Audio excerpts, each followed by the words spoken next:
Hey folks, Country Prepper here. Well, today I want to talk to you a little bit about food for your bug out bag on a budget. Now, a lot of people, and I was the same way when I first got started getting into backpacking, prepping, that kind of thing. Emergency preparedness, storing some food, those kind of things. Building a bug out bag. I don't know, with things like this. These are like $8 or $9. And if you want to store up a lot of food, a lot of people can't afford that. One thing I do want to mention, these are great. They're convenient, that kind of thing. And, they're easy to prepare.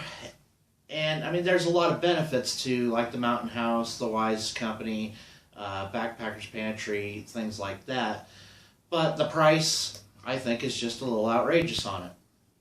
That's just my opinion. It's more than I want to spend, I'll say that. So, I tried to go an alternative route.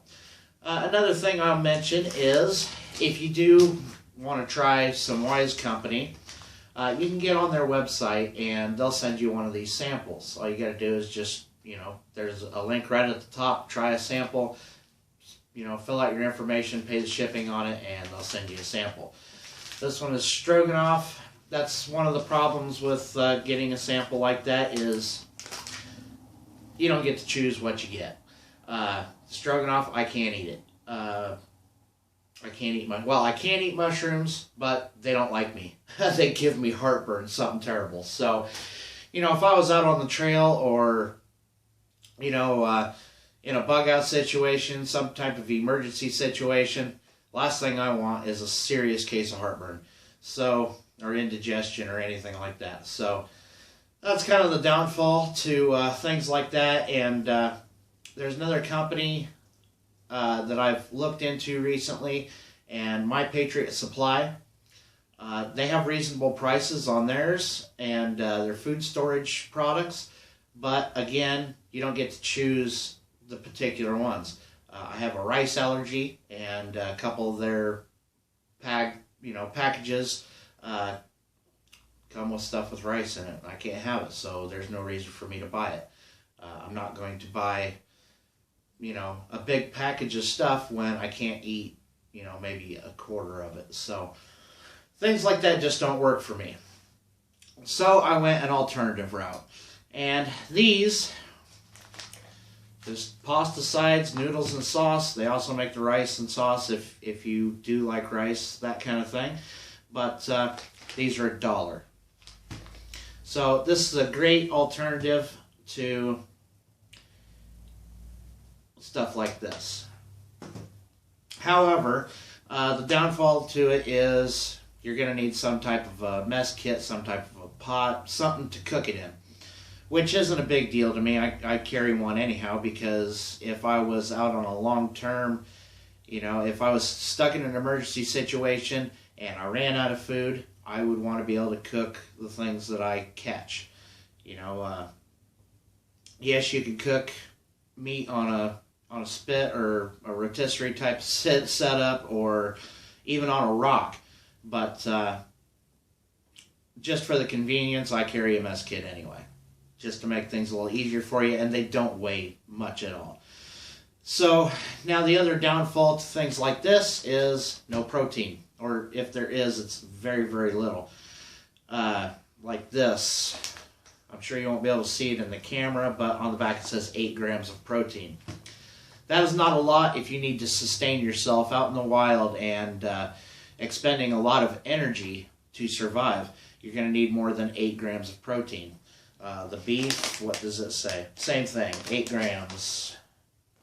This here, the butter and herb, only 7 grams. So, you're going to want a protein source to go along with it. Now, this and a package of this still takes up less room than this in my pack. So, I could store a lot more food with this type of products than I could if, I could probably only get 2 of these in the pouch that I have my food in my bug out bag, where I can get 3 of these and 3 of these type of things. For the beef pasta side, I carry some dried beef. There's more than enough dried beef in here for this one. I could actually throw a second one of these in, and I have room for it in my bag. So, I mean, that's a good alternative. Another thing that a lot of people carry, well, just for another example, for a packaged meat that's very lightweight is tuna. I'm not a huge fan of tuna, but it is a good source of protein and a lot of other essential things that your body needs. Another idea, chicken noodle. Just like with the beef pasta side, the chicken is more than enough chicken for this one. So I could carry 2 of these, or I could grab just a couple of these little pouches. And I'll open this up just to kind of give you an idea of the size of these. Now these, you get 2 of them in a package, they're like $1.30. You know, I could carry probably 4 of these for the space, well, at least 2 of these for the space that this takes up.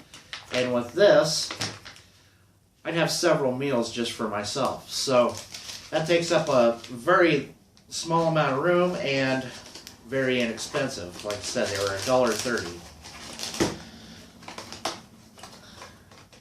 Another option that a lot of people, a lot of backpackers, a lot of preppers like are the ramen noodles. They're very cheap, and that's the reason why. I think if you buy these by the package, they're like 22 cents. If you buy a big 12-pack of them, it's just a couple bucks. So, you know, they're very inexpensive, but really not very good for you.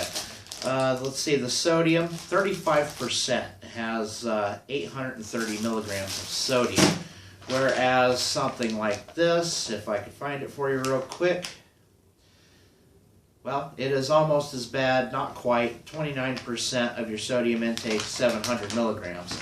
So that's something that you have to take into consideration. If you're fat and out of shape and, you know, sodium can kind of plug you up.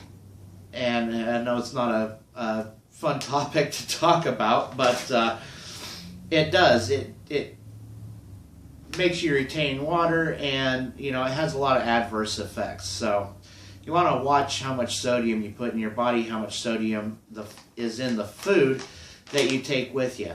And that's the reason that MREs are awesome. They're great. They store for a very long time, but they are so loaded with sodium and other things that they're designed to make it so that soldiers don't have to stop and use the bathroom very often. So, you know, do you want to be in that situation when you're, you know, in a emergency situation? Are you going to want to be all plugged up and miserable? So that's something to consider. So this is just kind of a quick rundown to give you some ideas, things that I store for, you know, long-term storage. They do store for a long time. I do rotate it out. This is something that I would fix for lunch for myself when it's just me at home. So that's why I store this type of stuff. I'm probably not going to fix one of these for lunch. You know, they have a lot longer shelf life, but it's just not something that I'm going to stop and eat at lunch at home. So I prefer to keep things that I would eat so that I can rotate it out and keep my stocks fresh. So they're just some ideas for you. Let me know what you think. You know, by all means, give me some suggestions. Tell me what you carry or what you store, what you carry in your backpack, those kind of things. So what you keep in your bug out bag. I'm always open to suggestion. I'm always looking for new ideas. So that's about it for today, guys. I thank you very much for watching. Like, share, and subscribe, and follow me on Facebook, Twitter, all that good stuff. Don't forget to hit up that eBay link, and so your commissions go to Operation Homefront, or the commissions I get from them will go to Operation Homefront. Don't forget about that. So, like I said, thanks again for watching, guys. I'll see you next time.